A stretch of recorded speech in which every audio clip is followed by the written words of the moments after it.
So after looking back at a few different reports basically from Ming-Chi Kuo, who is a fairly reliable leaker from Apple, they basically kind of forecasted and shadowed out a specific situation that we might be ending up finding ourselves in with that next iPhone SE. Now this has been a very, very controversial take from this specific leaker, and I do think it has a lot of merit because we have seen Apple kind of diminish what that iPhone SE lineup pretty much meant.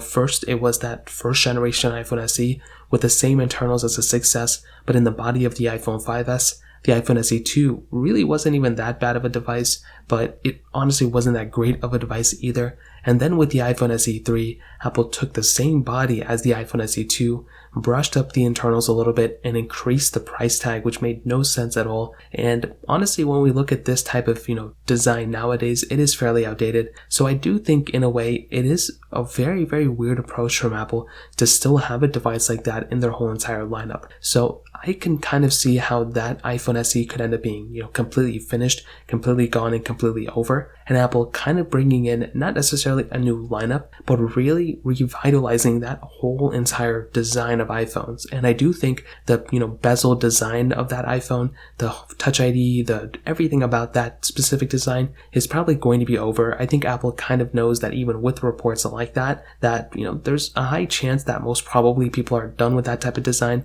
especially, considering that not that many people are probably buying that phone. We have no, details of the number of sales they've done. So it's kind of hard to tell what's going to, how many units they've sold and everything from that standpoint. But I would say that that type of design is probably going to be, over.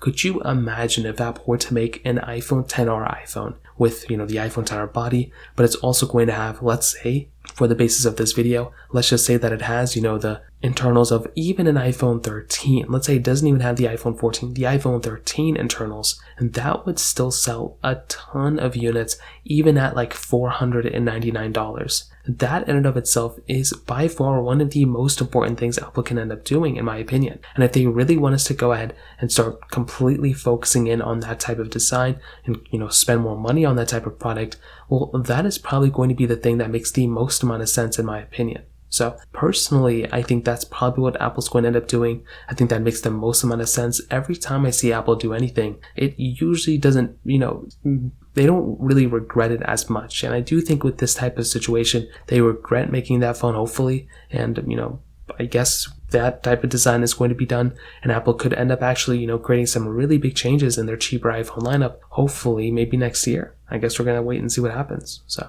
that pretty much covers it up. If you have any other thoughts or questions, let me know in the comment section below. Hit the like button, that'll mean so much, but definitely hit that subscribe button. More importantly than everything else, I love every single one of you guys. Hopefully I'll catch you guys in the next video. Peace out till then.